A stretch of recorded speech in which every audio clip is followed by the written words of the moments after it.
Showing up in a second. Waiting a few seconds for YouTube to go live. Hopefully the streaming stays nice and steady here.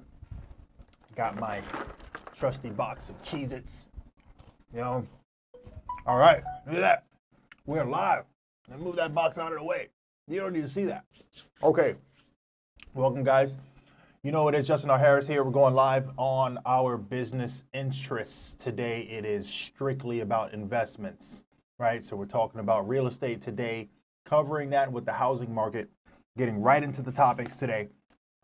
We're going to talk about some of the updates from CNBC, go across a few updates with NAR, National Association of Realtors.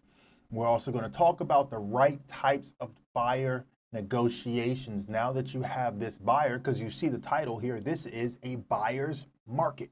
So we're definitely going to talk about those types of negotiations. I'm not going to keep you guys long. I try to keep this right around the 12 to 15 minute video. Okay, then we're going to get into Google Calculator and how to use that, okay, to the best of your advantage.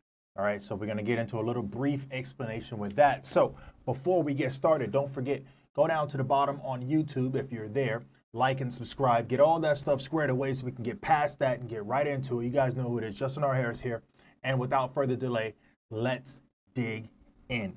So, like I said before, with CNBC, according to their updates right now, all right, they basically explained the median home sales price right now as of June 2019 to June to date right now went from 285,000 median home sales, okay, get this, $416,000. All right, that's well over 300 and change. Listen, at the end of the day, it's for obvious reasons, okay? Housing demand went crazy with everything that's going on, pandemic, you know, all these global crises and everything going on. People are shifting, they're making quick decisions, they're doing work from home, they're consolidating businesses. It all makes sense, right? But it's just astronomical how big the number jumped.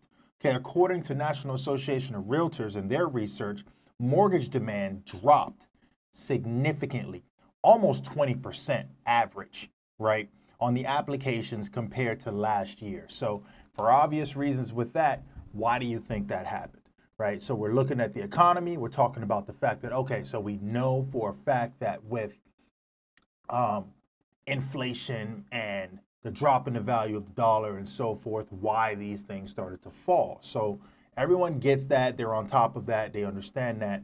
And so there's no reason to really get too deep into that. For those who don't understand as far as mortgages are concerned, when they see that the feds say that they increase by 0.5 points or 75 points, okay, that is talking about it's basically the funds rate. So, and then they're looking at mortgage-backed securities and so forth. So a lot of people don't really understand that, but the points greatly affect the mortgage rates, your variable interest rates, you know, everything from credit cards to home loans and stuff like that. So that's why those numbers, it doesn't mean literally 0.75 is what you're going to see change over in the mortgage rates or with your credit cards or stuff like that. It's all relative and it all affects everything. Okay, but the whole reason why those rates are doing what they do is to cool down the housing market, right? So if we're cooling down the housing market, what does that mean exactly? Well, it's easy. We're trying to slow the sales down. And if we're slowing the sales down, in order to do that from a zoomed out approach, looking down into the microscope, right?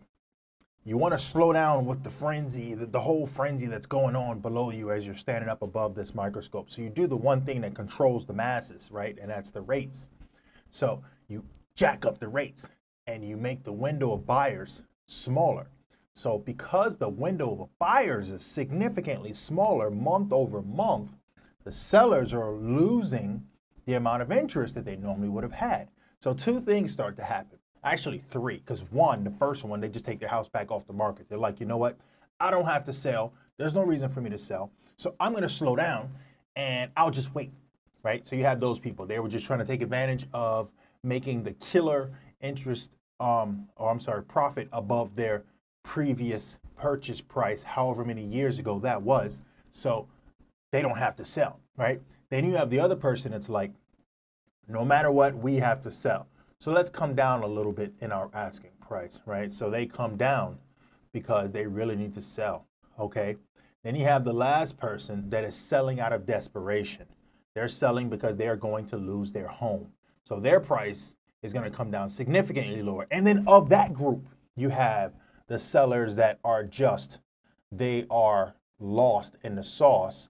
They are about to lose their home. They're not making their payments, not even to mention other payments. And then at the same time, they have the nerve to say, well, I want to sell at retail. You're not going to sell at retail.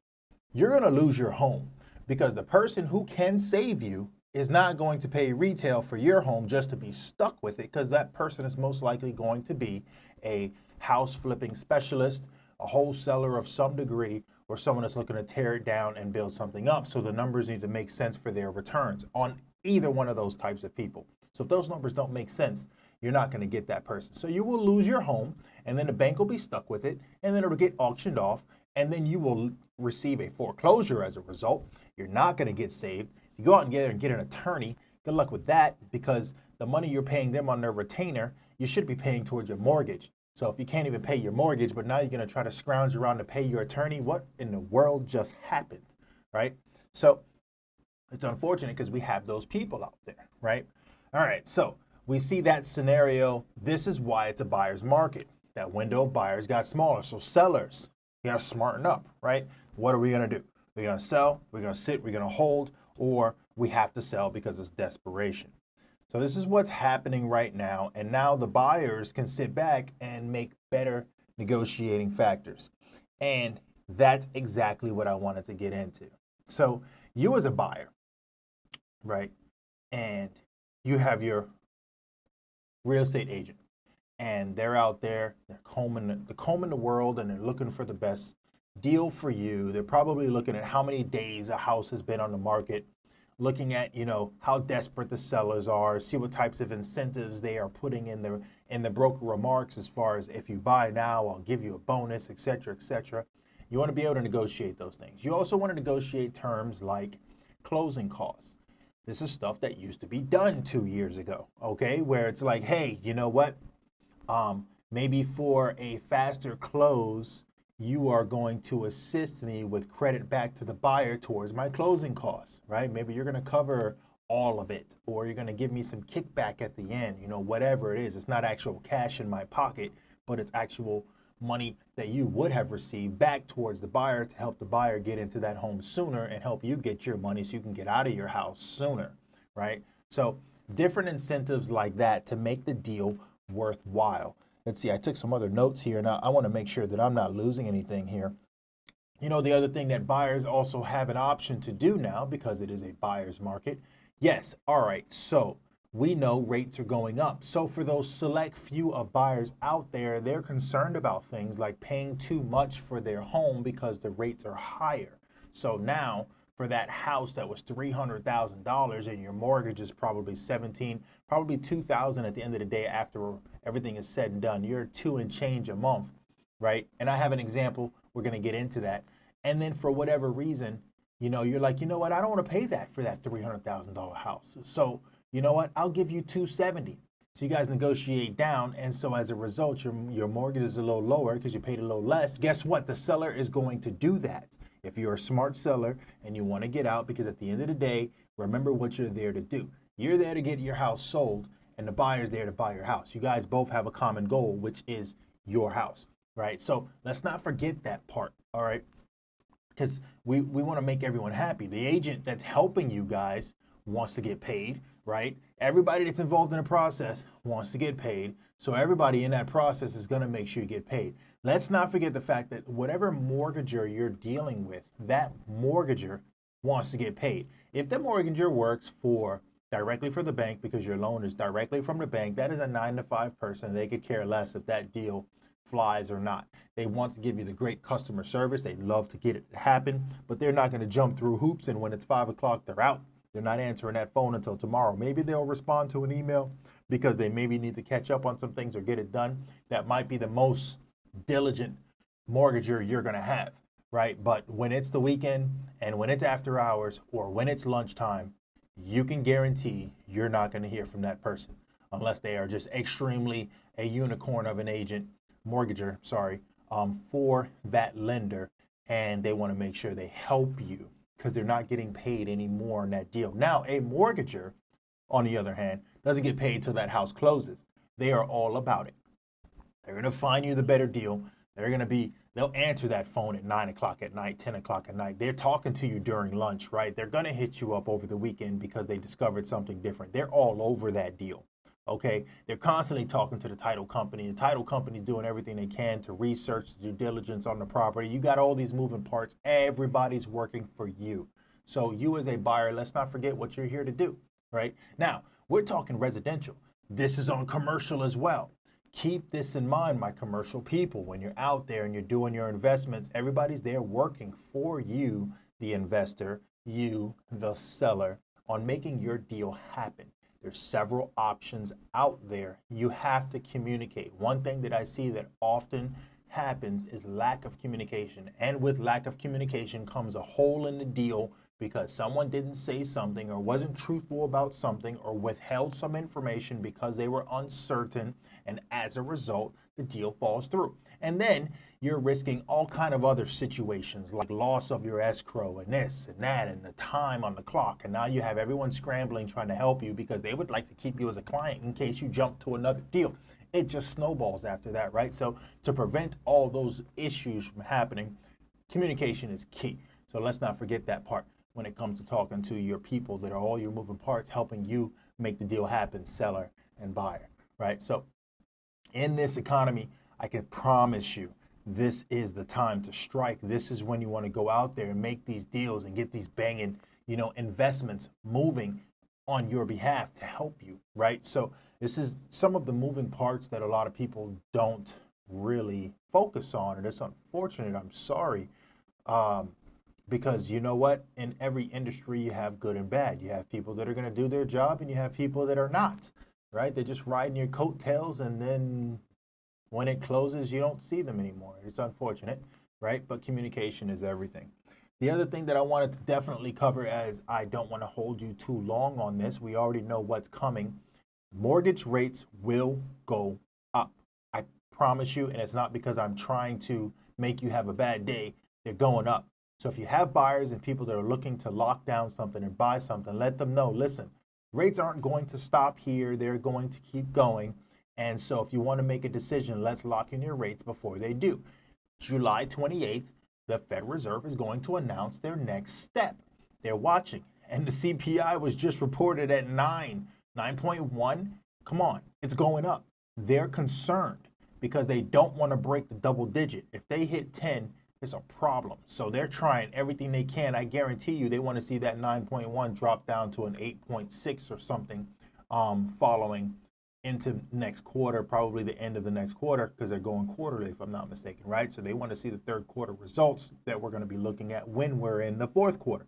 So they're not playing that game, okay? And there's a lot of information out there that is misinformation when it comes to helping them with their data, right? I actually pulled it up here because I wanted to clarify. Listen, Google's a beautiful thing. I don't get paid for talking about Google, but I got to tell you, Google's a beautiful thing. I wanted the exact facts on what determines a recession. And it starts by measuring a variety of indicators. And those indicators are decline in the real GDP, the gross domestic product, decline in real income, rise in unemployment, stagnation of industrial production and retail sales, decline in customer spending. So I can tell you that decline in customer spending happens when what? Other things go up. So let's talk about that for a second. We know that taxes and new taxes are coming out for different types of things, and they're not incentives. They're being taxed against the middle American, right? Which is the middle income people, your average, median, and that population of people get taxed the hardest. They pay the most, right? Those who are more affluent, that are at the top of the bracket, pay less because they know Then they have different ways of passive income that are able to avoid or circumvent certain taxes. And as a result of that, they're able to do better, right? And then you have those that are on the bottom end of the spectrum, our poorer class of individuals. And those people are riding the coattails of the government, so they don't pay as much taxes because they meet the minimum requirements to be able to ask for assistance, right? So those two groups are here, the other group's in the middle, and man, are you getting your butt handed to you, right? So you're out there working 9 to 5, you're losing your mind just so you can hate Mondays and love Fridays, right? So it's a horrible way to think. It's a horrible way to work. Learn how to leverage yourself. That's all I can say when it comes to the investments. The last thing I wanted to jump into was that mortgage calculator so that it could help you understand how to make your investments. And in order to do that, I broke it down. Just type in mortgage calculator on Google and your life is safe. You can have the most generalized information you can based on your information. It asks home price. It asks for down payment. What percentage of that down payment? 30-year fixed or several other programs. It goes FHA, it goes USDA if you're just buying land. It goes VA if you are a veteran of some sort. It goes 20-year fixed, 15, 10 to 6, 7 to 6, 5 to 6, 3 to 6 arms, right? So looking at that, I did an example. I did Florida. I said if you're in that 719 credit score, I said it's a $300,000 home and you're putting 20% down. Well, with home insurance, I did a yearly average of $1,050. And then I left the PMI out because you're doing the 20%. Let's say you qualify for that with your credit the way it is. And I left out HOA, so you're not paying a homeowners association due. So on that $30,000 home, putting $60,000 down, your monthly payment is going to be about $1,770 a month. Okay, all right, with $1,369 of that being the actual loan, right? So what is that based on? 5.54 interest, okay? So knowing that, and you're going to negotiate, and you're like, you know what, I can't, because your mortgager, who, if they did their work, is going to say, okay, so that's what you're going to pay for that house. However, your debt to income, this is not going to work for you. You're not going to afford this house at $1,770.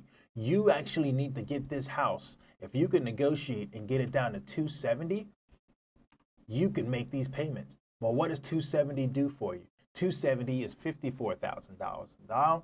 Now your monthly payment is $1,592. It's almost $200 below what you would have been paying. It's about $180, right? So $1,592 from the $1,770. You are paying a much lower monthly payment. It saves you, and for whatever reason, that $200, let's just say $150 difference right there is the difference between you actually having money in your pocket to survive after groceries, gas, all the utilities and everything else that you have to do. These are the things, if you have a good mortgager, that they should be looking at. You can do this yourself before you get to the mortgager to even know where you should be. And listen, all right, Florida is among the top. We are 20% higher. It's about 23 to 24% higher in rental rates right now. The closest state after Florida is California at 10% higher in rents, but we already know they're overinflated in the first place, right? So what does that tell you? Paying rent is 100% no money back to you, right? It's not helping you. That's like paying 100% interest on a house and never paying a dime towards the actual house, and therefore you have no house, right? Because you get nothing, right? So at least a mortgage rate with a percentage that you could always refi on. You could do it ARM if you wanted to, where it's lower in the beginning and then it gets thicker in the end, and then at the end you turn around and it's hopefully at that point better, and it's at better rates because it's going to be at the current market rate at that point in time based at the end of that ARM, right? At the end of the window of the ARM. And then for whatever reason, you could either stay with that because you can afford it because it's significantly higher, or you actually refi at that point because you are capable and you have another chunk of cash you can put down, because every time you refi, you need to kick out, right? Or there's enough mortgage in the property to do so, or what have you, and your income also justifies it and your credit and everything's in great standings, just as if you were getting ready to buy again, then there you go. You could do it. That's it in a nutshell, guys. Prepare yourself. This is a buyer's market. Buyers, get out there and have fun. Sellers are out there scrambling right now. Find the right seller. Okay, don't do it on your own. Make sure you have an agent that is backing you up, knows and does their due diligence, and finds you the right deal. You're not going to get a unicorn, but you're going to get a great deal. All right, and you want that person to be very upfront with you. That's the name of the game. So if you're not doing that, then you're going to hang yourselves dry. Okay, so that's really it. I think I covered it all. I really got fast with it and tried to make sure I stayed on track with my notes and I didn't get too far off for you. Like you guys already know, thanks for watching. Go to YouTube, follow it, subscribe, hit that notification. You got to smash that like button, okay? LinkedIn. I did not touch Facebook today. I probably should have went live there, but it's okay. I'm going to drop the link there anyway. I wanted to make sure we got this out for you guys as quickly as possible. Thank you for tuning in. I'll see you later.